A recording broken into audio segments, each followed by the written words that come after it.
Picture two neighbors, same job, same paycheck, same birthday. One of them files for Social Security the very first month they're allowed. The other waits a few years before signing up. And for the rest of their lives, one of those monthly checks is almost a third smaller. The other is up to 24% bigger. Same person, same work history. The only thing that separated them was timing. Today I want to walk you through how a gap that big appears, who should wait to claim, who should never wait, and one quiet mistake people make after 70 that throws good money away. Stay with me all the way to the end for that last one, because it's the part almost nobody warns you about. So how does a single decision create a difference that large? It comes down to 3 ages, and what Social Security does to your check at each one. Social Security hands you a window. You can start as early as 62. You can wait until what's called your full retirement age, which for anyone born in 1960 or later is 67. If you were born a little earlier, in the late 1950s, yours might be a few months under 67, so it's worth checking for your exact birth year. Or you can hold off all the way to 70. 3 doors. The same person walks through a different one and walks out with a different check every single month for the rest of their life. Start at 62, and your monthly benefit is cut by about 30% permanently. Now, I'm not here to scold anyone who did that. 62 is the most common age people claim, and for good reason. Maybe the body's worn out from 40 years of work. Maybe the job disappeared and didn't come back. Maybe the money is simply needed right now, today, this month. There is no shame in any of that. But it helps to know what that early start truly costs, because nobody sits you down and shows you that number at the door.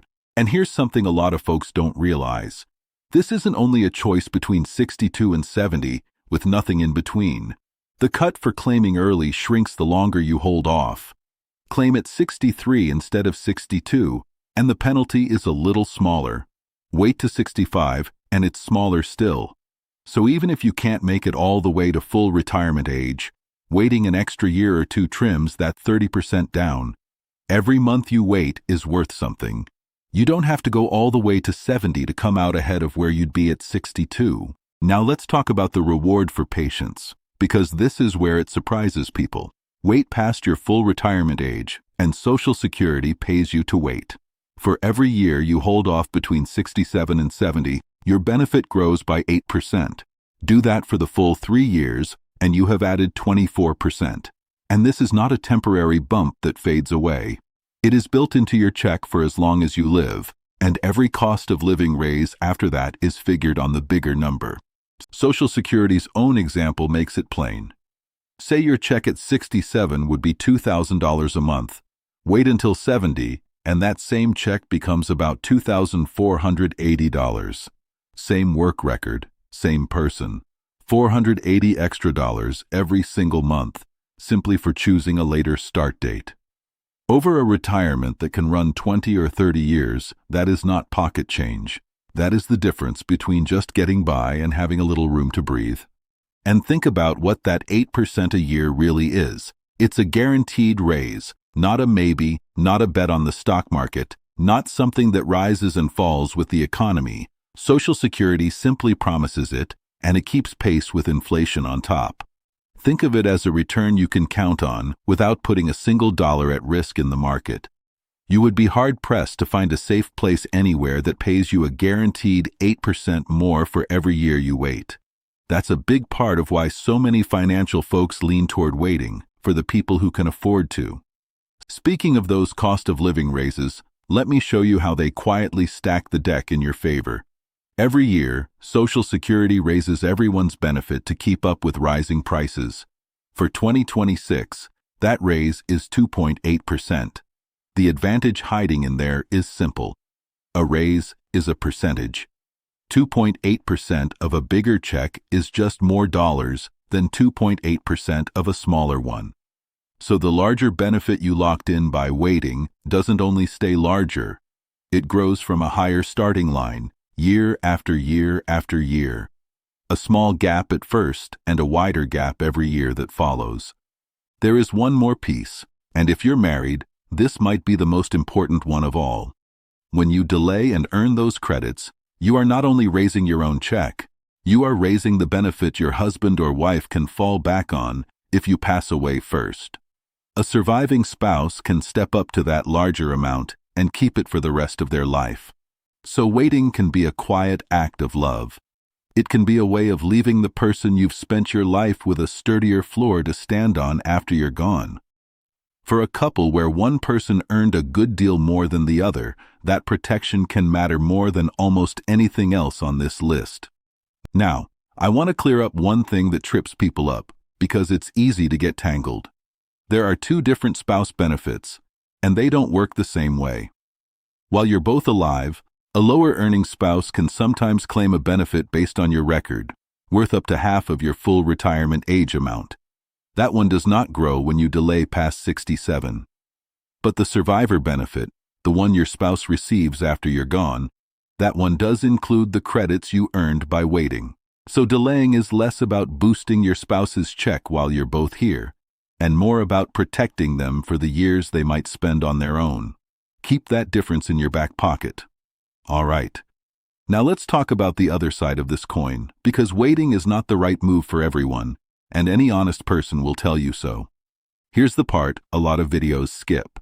Waiting only pays off if you live long enough to collect all those bigger checks. Think about what waiting really costs you up front.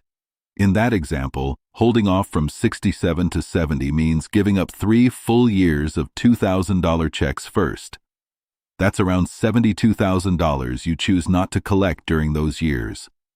The bigger check has to slowly earn that back, $480 at a time.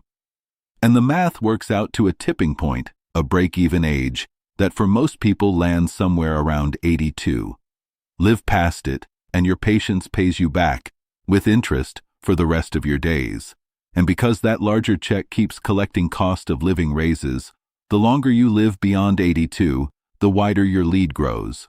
Fall short of it, though, and claiming earlier would have put more total money in your pocket along the way. So let's be straight about who should not wait.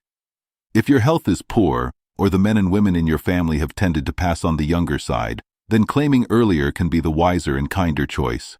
Those bigger checks down the road don't help much if the road is short, and if you simply need the income now, to keep the lights on, to stay out of debt, to live with a little breathing room, then taking your benefit at 62 or 65 is a perfectly reasonable thing to do. The right answer is not the same for the healthy 67-year-old still hiking on weekends and the person fighting a serious illness. And I should say this part plainly. This is general information, not personal financial advice. Your situation is your own, and it deserves a closer look than any single video can give it. There is a middle path some people use, if they have a little set aside.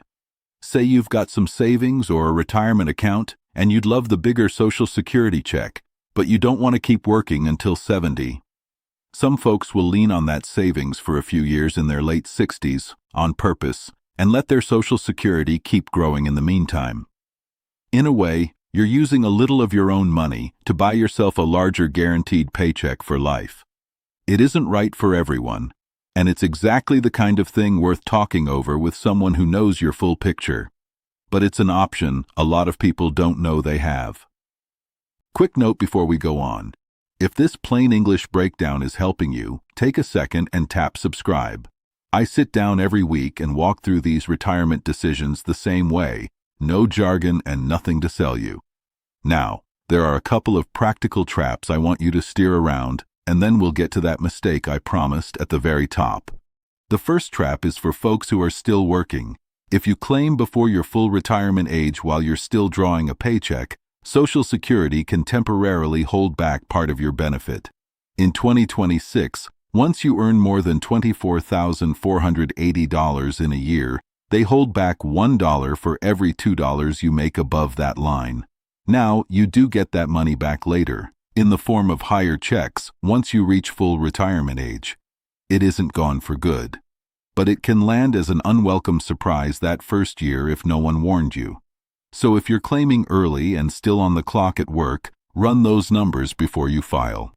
The second trap is one of the most important dates in this whole conversation, and it has nothing to do with your checks. Age 65. That's when Medicare begins, and it does not wait for your Social Security decision. Even if you're holding off on your benefit until 70, you still need to handle Medicare right around 65. Folks generally sign up close to their 65th birthday, and if you miss that window without other coverage, the late penalty can raise your Part B premium for the rest of your life. So put that one on the calendar in big letters. Waiting on Social Security is fine. Forgetting Medicare at 65 is the kind of mistake that follows you for good. Now, that mistake I promised you at the very start, the one almost nobody warns you about. Remember how Social Security rewards you 8% a year for waiting? Here's the catch. That reward stops cold at age 70. It doesn't slow down. It stops completely. There is no extra credit for waiting until 71, or 72, or 75. Every single month you delay past 70 is a check you simply never collect, and you get nothing in return for it. And I've watched good, careful people fall right into this. They've absorbed the idea that patience always wins, so they keep waiting past 70, convinced the check is still growing. It isn't. 70 is the finish line. The moment you cross it, the smart move flips completely around. You stop waiting and you start claiming, because every month past 70 that you sit on your hands is money left on the table that you will never, ever get back. So if you're already 70 or close to it and you haven't filed yet, treat this as your friendly nudge to go take care of it. So what should you do with everything you've just heard? One simple thing, and it costs you nothing. Go to ssa.gov and create your free account. It's called My Social Security. Sign in, and you will see your own real numbers, what your check looks like at 62, at your full retirement age, and at 70, lined up side by side, calculated from your actual earnings record. These are your figures, not a textbook example and not a neighbor's, based on the work you put in.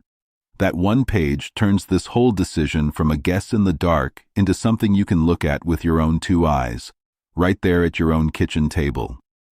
So think back to those two neighbors from the beginning. The only thing that ever separated their checks was knowing what you now know. You understand the 3 ages and that there's a whole sliding scale in between. You understand the 30% cut for starting early and the 24% raise for holding on. You know that every cost of living raise lands on top of whichever number you locked in. You know that waiting can protect a husband or wife for years after you're gone. You know it isn't the right call for everyone, and that your health and your needs come first. You know to handle Medicare at 65 no matter what you decide about your checks. And you know that the credits stop dead at 70, so there's no sense waiting a single day longer than that. That alone puts you ahead of where a great many people ever get. If this helped you today, subscribe and stay close. Next time, I'll pull up a chair at this same table and walk you through another retirement decision that shapes the rest of your life more than you'd ever guess. I'll see you then.